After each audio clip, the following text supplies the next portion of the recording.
झारखंड की अगर आप बात करें तो देश की लगभग 40% जो खनिज संपदा है वो यहाँ पर है झारखंड में। 24 डिस्ट्रिक्ट आपकी हैं।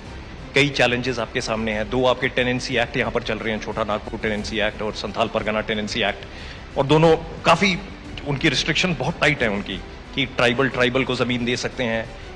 संथाल परगना एक्ट में तो ट्राइबल को भी परमिशन के साथ ज़मीन दे सकते हैं, डीसी अगर उसको अप्रूव करेंगे और पूरा उसके डॉक्यूमेंट सारे चेक किए जाएंगे।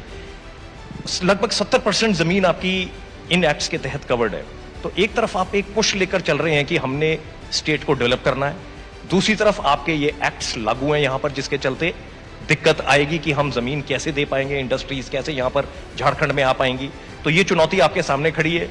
बड़ी मुश्किल स्थिति में है आप मुख्यमंत्री बतौर, क्योंकि आपने एक तरफ जैसा आपने बताया कि ट्राइबल्स की राइट्स को भी ध्यान में रखना है, आदिवासियों के कल्चर को भी ध्यान में रखना है, और साथ में इस स्टेट को आगे लेकर जाना है ताकि उनका लाइफस्टाइल और उनकी जिंदगी जो है आगे बढ़ सके। तो इन सब चुनौतियों को आप कैसे संभालेंगे? कमल जी, देखिए, इस मामले में मुझे नहीं लगता है कि ये जो एक्ट है वो हमारे विकास में बाधा है। जी, आज ये एक्ट है, एक्सिस्ट करता है, अभी पूरे राज्य में लागू है।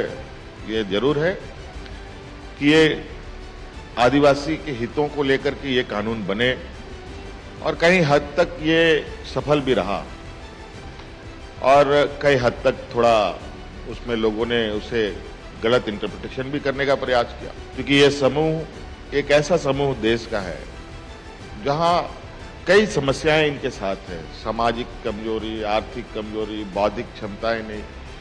तो इन सब चीज से इसको कवर करने का एक प्रयास था, लेकिन इन कानूनों के बावजूद, इन एक्ट के बावजूद सड़कें बन रही हैं, रेल लाइनें बिछ रही हैं, उद्योग भी लग रहे हैं, और उद्योग लगे भी, खनन कार्य भी हो रहे हैं, चाहे वो संथाल परगना में हो या छोटा नागपुर में हो। कहाँ बाधा है? तो आप ये बता रहे हैं कि ये जो टेनेंसी एक्ट हैं इनके तहत किसी भी तरीके से कोई भी बाधा स्टेट की इंडस्ट्रियल डेवलपमेंट में नहीं आएगी? बिल्कुल नहीं झारखंड की। हाँ, मैं इस बात को नहीं मानता।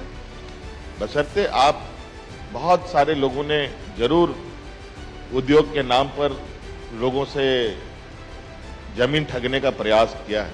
अगर ऐसे लोग आएंगे तो स्वाभाविक रूप से वो चीजें, उसका परिणाम अच्छा नहीं होगा। तो ऐसे चीजों पर ही हम आगे क्यों काम करें? आज हम बिल्कुल, क्योंकि मैंने कहा ना कि लोगों को हम पर विश्वास है, और इस विश्वास के साथ हम भी अपने कार्यों को अंजाम तक पहुंचा पाते हैं कि जहां इन कानूनों के बावजूद आज विकास के पैमाने पे, आज देख लीजिए, भारत सरकार कई बड़े बड़े सड़कों को यहाँ बनाने का काम कर रही है, रेल प्रोजेक्ट्स कर रही हैं, ओवर ब्रिजेस बन रहे हैं, रिजर्वायर्स बने, तो बड़े पैमाने पे लोग विस्थापित हुए। एक बार नहीं, दो बार नहीं, तीन, चार बार लोग विस्थापित हुए, लेकिन बना। तो मुझे नहीं लगता है ये कानून विकास को लेकर कोई बाधा है।